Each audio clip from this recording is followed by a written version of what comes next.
Today we're going to perform a little bit of maintenance on this XR650L. I believe this is a 2002. From what I understand, they're pretty much the same all the way from 93 up until current time. So this will apply to yours if you have one. So basically what we're going to do today, we're going to change the oil on this. We have to warm up the motorcycle. Now you can do that when it's just sitting here, or you can take it for a drive. So we just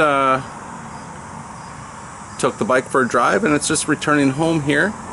Should be home in a second.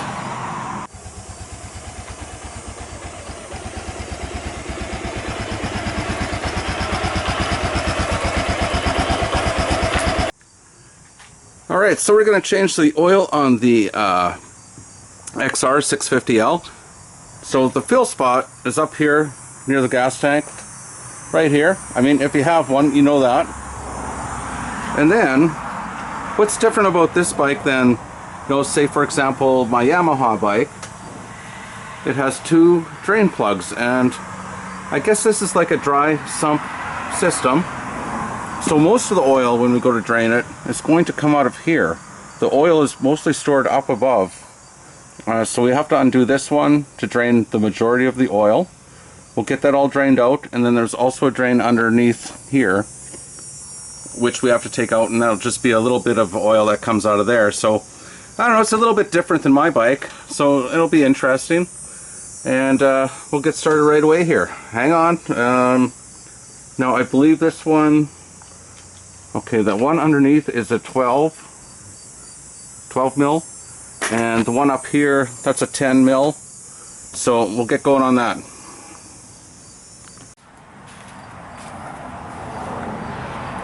Okay, so you might be asking, what kind of oil should I use in this bike?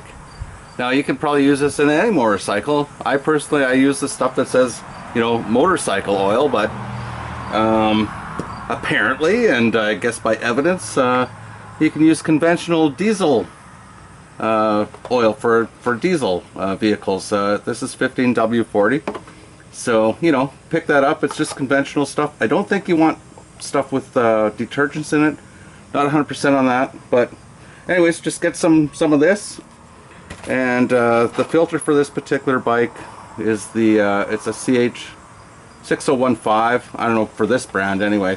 And so some people don't realize that you can use diesel oil in motorcycles, but this bike has like I think it's around 77,000 kilometers, and that's all that's ever been in it, and it's running perfectly fine. So, and plus for a little jug, I mean, for, you know, a 1 liter of normal motorcycle oil, it varies so much. It can be like from $10, and I think some people pay like $30 for a liter. So I don't know, I guess maybe give that a try, save you some money, and yeah, so we'll go from there. Okay, so step one, we want to drain the oil out of the it's like the main, I don't know, oil holding system here. Apparently it's up in the frame, and it's way up here, which is kind of weird, but it's very helpful if you have someone to help you hold this pan up here. Otherwise the oil goes all crazy all over the place. So we'll get her going. There should be about a little under 2 liters, I believe, in here.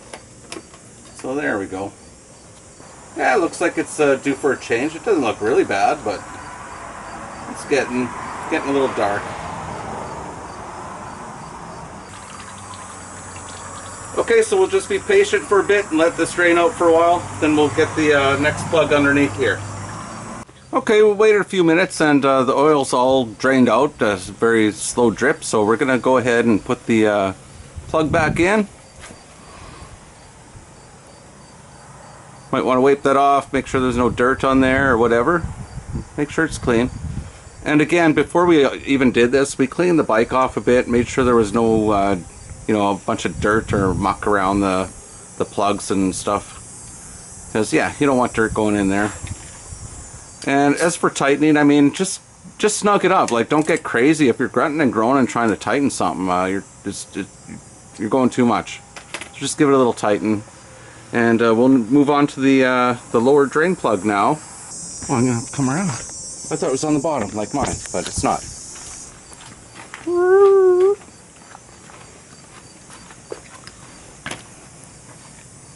Okay, so it's up on the side.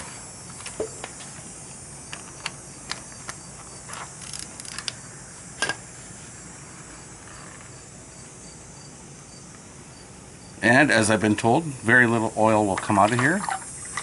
But yeah, there's a little bit in there. So we're just gonna let that drain out for a while, put that plug back in, then we'll get to the next step. Oh, one of the things you might want to consider doing, this is a magnetic drain plug. Now you can pick these up many places, and basically, if you look at that, hopefully you can see it. I'll try to put it in the sun here. Yeah, it's like mushy stuff on there. So I don't know. I would probably think about getting one of these magnetic plugs, because that is kind of goopy. It's just like slime on there, and you don't want that circulating in your engine. You can see that.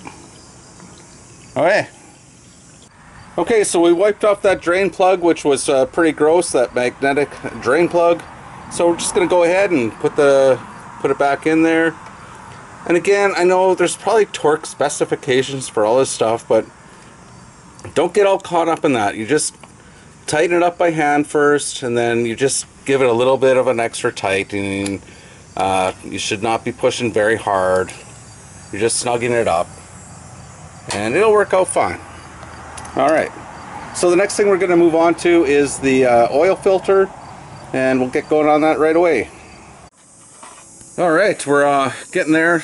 All we have to do now is remove the oil filter cover here, which is a 8mm. So we'll take those out, pull out the filter, put the new one in. There's an O-ring in there. It's probably not necessary to always replace that O-ring. In fact, I think we're just going to leave the old one there. And as well with the plugs, the drain plugs, some of them have the I think they're made out of, they might be made out of brass or copper or something, but anyways, they're like a compression thing. You don't need to replace those every time, so don't get all worked up about replacing seals and all this stuff. It should be fine. So let's go ahead and take this cover off.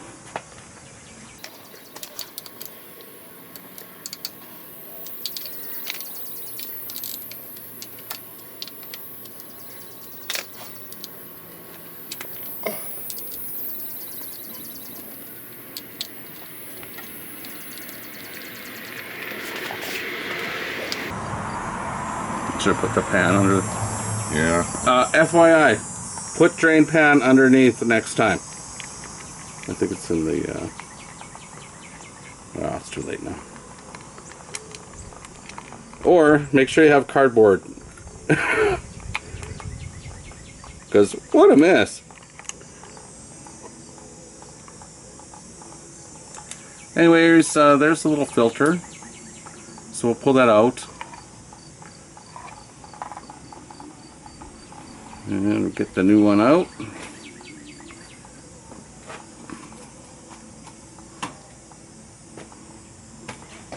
And which way we put this in? So the just looking at the filter really quickly. So this is like the bypass. There's nothing there really, and so this wide open end. You can probably only put these on one way because the cover probably has a little groove that goes into here. So just make sure. Whoa, come back here. So yeah, so rubber side out. Hold on a second. And you might want to consider just cleaning out. There might be some dirt laying in there, so you know, soak that up, wipe it out a bit. And is there like another? There's a spring in there. Okay, there's not like a rubber thing that might be stuck in there or anything? Nope. Okay.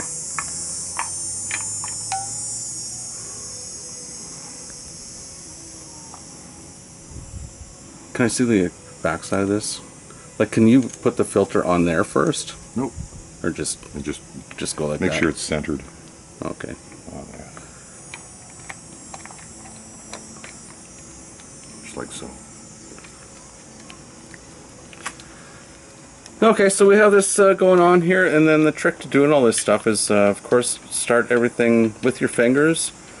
Put them on like finger tight, because that way you know you're not cross-threading anything.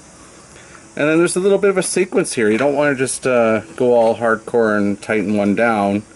You want to go in steps. So just kind of snug the first one up a little bit, and just go around in a circle.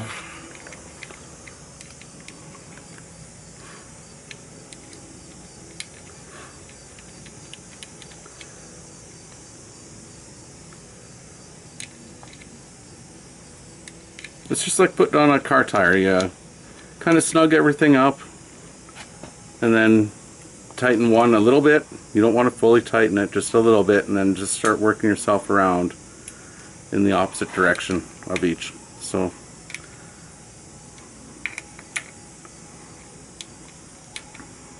and again, there's probably torque specs for this too, but I mean, just watch, like visually.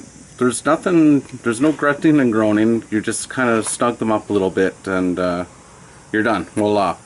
So I guess we're gonna have to remember to put some oil in, so maybe we'll go to that step now.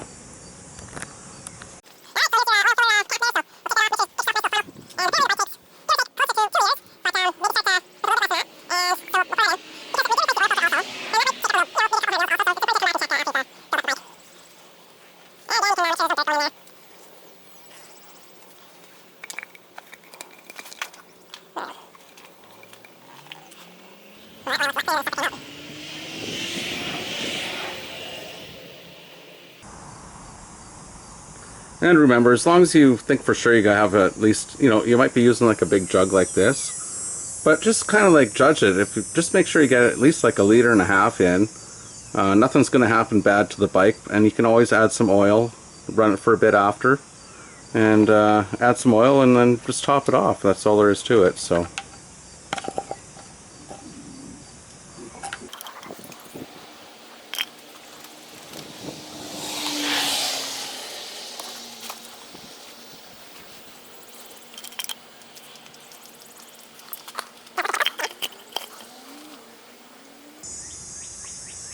And again, just important to kind of get close in the range on the dipstick, and then fire it up and come back, check it after.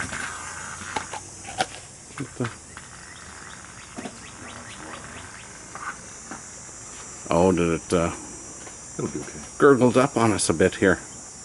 Got a little bit of airlock going on.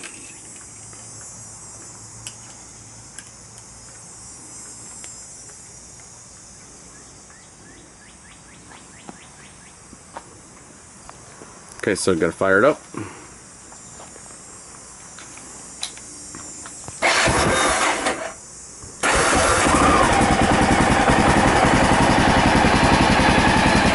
So we'll just let it run for a minute or two. Be all good.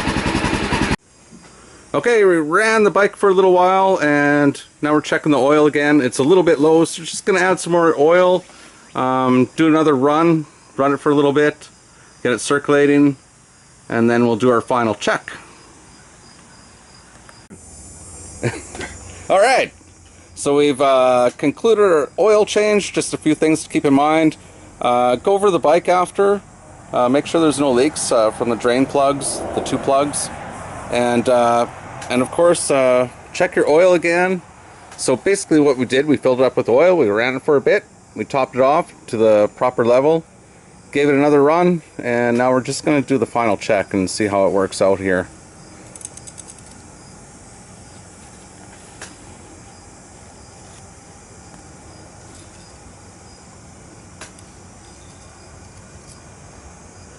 And I think it's looking good. Yeah. It's right at that's the top there. Mm-hmm. Alright, so we're all set. Happy trails. Have a great day. Like, subscribe, come back for more.